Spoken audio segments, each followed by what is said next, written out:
These cards. Taking everything from me. My hopes.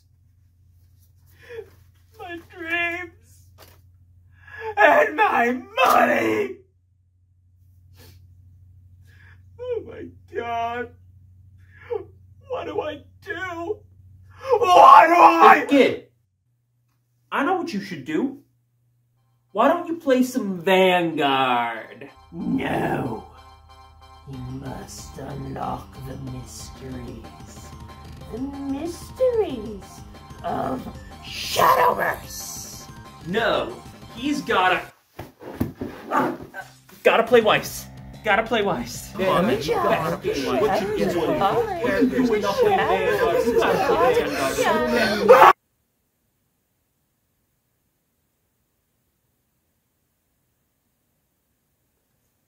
Woo-wee.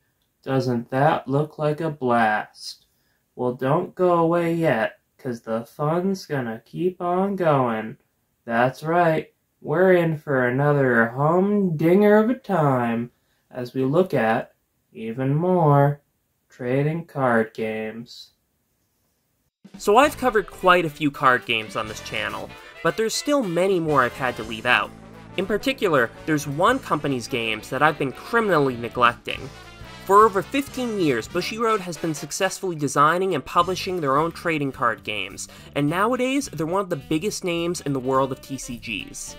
But not all Bushiroad games are the same. So, which are the best to collect? Which are the funnest to play? Well, stick around because we're going to be answering all those questions and more as we find out which Bushiroad TCG is right for you. Weiss Schwarz is the first TCG Bushiroad ever made, and over 15 years later, it's still going strong.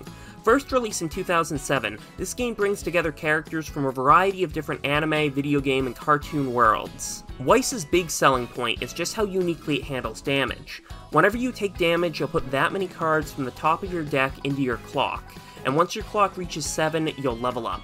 Leveling up allows you to play more powerful cards, but also brings you closer to defeat. In terms of collectability, Weiss has some of the most iconic characters I've ever seen in a card game, and over the years we've seen everything from Disney to Fate get represented. Oh no, not the anime. Not again! My only real complaint about Weiss is its lack of original artwork. While it has some, most of its art is just reused promotional assets or screenshots taken from whatever's being represented. Overall, I'd recommend Weiss to players that enjoy playing with their favorite characters and like making unlikely comebacks, but I'd advise against it if you really like original art in your card games. Cardfight Vanguard launched in 2011 and soon became one of the most popular games Bushiroad has ever put out. In Vanguard, your field is laid out in 2 rows, each with 3 spots. The front row is where you put your Vanguard and 2 of your rear guards. These are the only units that can attack and be attacked. The back row has space for 3 more rear guards, and typically you'll place units here that will either buff your front row or have various other useful abilities. At the beginning of each of your turns, you'll get the opportunity to ride your Vanguard, increasing its level by 1. This is important since while you can play any number of rear guards you want in a turn, they have to be the same level or lower than your Vanguard. Whenever you attack with your Vanguard or take damage, you'll reveal the top card of your deck. If it has a trigger on it, you'll get that corresponding effect, plus a power boost for the rest of your turn. This system can really keep you on your toes, as often it only takes 1 heal trigger to save you, or 1 critical trigger to win the game. And I do believe this is game. Heal trigger. Art-wise, Vanguard is serviceable. There's no bad art in the game, but there's also never been anything that's really blown me away. But where Vanguard really does shine is in its story. These cards really do have a backstory to them, and over the years we've seen that told through the form of anime, manga, short stories, and more.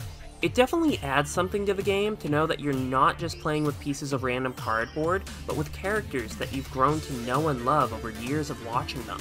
Overall, Vanguard is great for players that want a game with lots of lore and to be kept on their toes through its trigger system.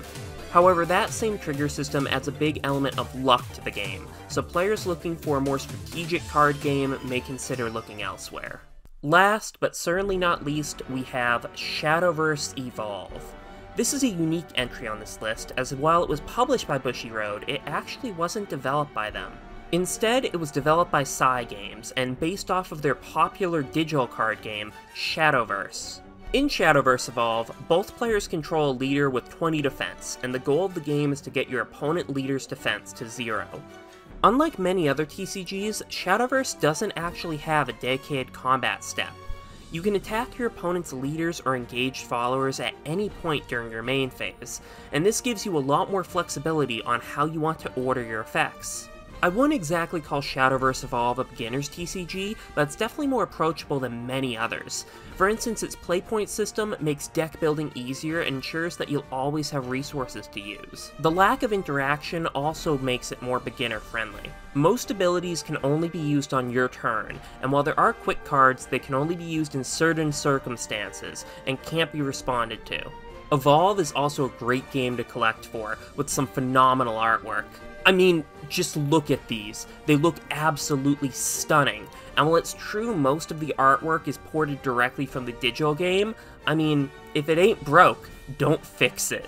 Story-wise, while we've seen Shadowverse's leaders be fleshed out in games, anime, and more, we've seen almost nothing on their followers. It'd be nice to get a bit more backstory, as many of these followers just look so cool, but we don't know anything about them. Overall, Shadowverse is great for players that don't want something simple as, well, let's say Pokemon, but also don't want something as complicated as the rules nightmares that are games like Magic the Gathering and Yu-Gi-Oh! Players should realize, though, that this is not a beginner's TCG, as there are a fair few rules, and players will have to memorize what all the keywords in their deck do, as they're not always explained on the card. Well, there you have it. A few more TCGs that you can start playing right now. But which one's right for you? Let me know in the comments. Well guys, until next time, I've been Emac TCG, and you better get on that road. That Bushiroad! God save my soul.